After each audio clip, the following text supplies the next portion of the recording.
Hi folks, you're with Tacitus today, your pushback channel, and thank you for joining this audio live stream. In this essay, I'd like to talk about the issue of slavery and I guess importantly, how long has slavery existed in Africa and what was the scale of the slavery in Africa, and then compare that to the issue of slavery where white traders were collecting the already enslaved blacks from the West African ports and transporting them to North America, or the Americas generally, you could say. But during the time, there's a lot of people now doing various numbers on given African slavery goes as far back as anyone can sort of calculate. Certainly to times of prehistory, given that Africa didn't develop technologically, and stayed pretty much, or that part of Africa stayed pretty much in the Stone Age, or not far out of it, then the slavery was its main industry, and because the population there, given the location, because they had sort of natural food growing sort of all year round, the population was, on a relative basis, much larger than you would find in the Northern Hemisphere or in other parts. For example, if you look at the entire continent of Australia, had less than 1 million people in it. The Aboriginal Australians. North America, again, the population was actually pretty sparse in the overall scheme of things. There were less people in the whole of North America than there are in New York City today. But in Africa, it was different. The population was quite large by comparison, and given how technically backward they were, if you wanted to get anything done, you had to really go and get slaves. And thus slavery was the main industry. And raiding a neighboring village and carrying off any able-bodied people, and carrying off the men to do work, and carrying off children to be servants, and carrying off the women to be concubines. That was kind of just how it was. Now we can say, well, morally that's outrageous and terrible and bad, sure, but that's how it was. That's how they lived. And so slavery goes back in Africa for well before the birth of Christ, for example. And if you look at the Nubian, that's the East African area of northeast Africa. If you look at the Nubian slaves that were being brought in, used by the Egyptians, for example, you can see that slavery was a huge industry even 5,000 years ago. So slavery is nothing new. So this idea, this pretense that slavery only came along when white people started doing it is just absurd, ridiculous, and a grotesque untruth. So slavery has been around for thousands of years, and in Africa in particular, given the surplus populations that they were able to produce that weren't able to be produced again in Northern Europe and other places around. So there have been various attempts to calculate, given the population of Africa at the time, particularly in West Africa, say around the kingdoms of Mali and the adjacent kingdoms around that West African area. They were particularly populous, again on a relative basis, particularly populous, as they are indeed today. And so slavery was a huge industry. All those surplus bodies, and slavery becomes a huge industry. And so there have been calculations that from the time white man first started turning up to sort of get slaves, initially the Portuguese, really. So say, the early 1500s through to the early to mid 1800s, so around 300 years. The estimates are from some people, given the populations, the percent of populations that were generally slaves. And, you can vary, in some pockets you'd see 20-25% of the population of slaves, in others sort of 10%, and others 8%, and, these sort of things. So these are speculated upon numbers. Now, whether they're exactly accurate or close to it, that can be debated. But that these numbers, as an approximation, are at least realistic to the point they can be used in documentary, for example. There's much less rigorous research is used to say that all white people are Nazis, and that's so this is rigorous by comparison with the propaganda that's anti-white these days. but looking at those numbers, that 100 million blacks were enslaved by other blacks during that 300 or so years, where during that same time, sort of 3 million blacks that were already enslaved by other blacks were transported to North America. So, or the Americas, this would include the Caribbean, for example. So white slavery, or where whites had any involvement in it, and again, buying slaves from other blacks, not capturing the slaves, this would be 3%, give or take, 3%, 4%, give or take, of the total.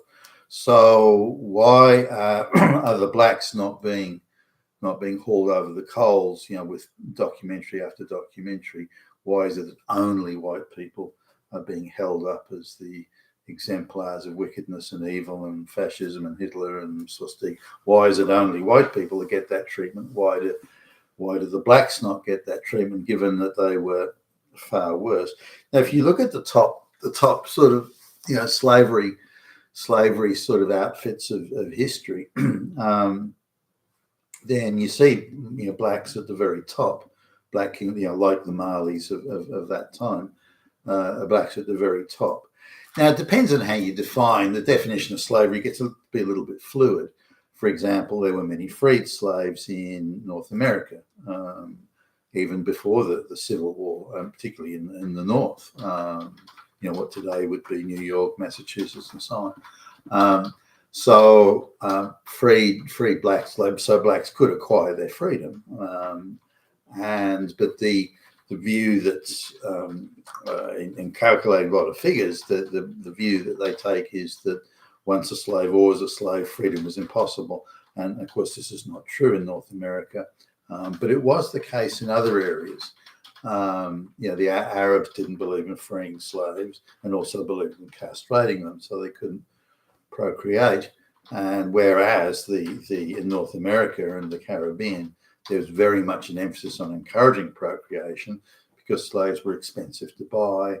So why not encourage the slaves you have to procreate? It made sense from at least from a plantation owner's point of view. So coming back to the issue though of why is it not bad when blacks enslave each other, and this is something that's intrigued me and probably other people as well. When blacks enslave each other, who cares? So what? But when white people just buy slaves, or again already enslaved by other blacks, just buy slaves and transport them, in this case to North America, that is the greatest evil of evils. There is no evil greater than that evil. But why isn't it also evil when blacks enslave each other? No, that's not the same.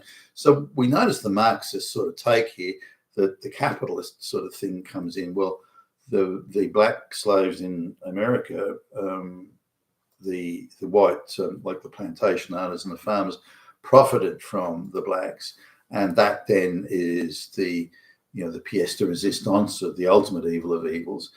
Buying an already enslaved person, that's not so good, but actually profiting from them. That is, they were working on a farm and doing productive work, but they only could do productive work because the advanced technology of the white man.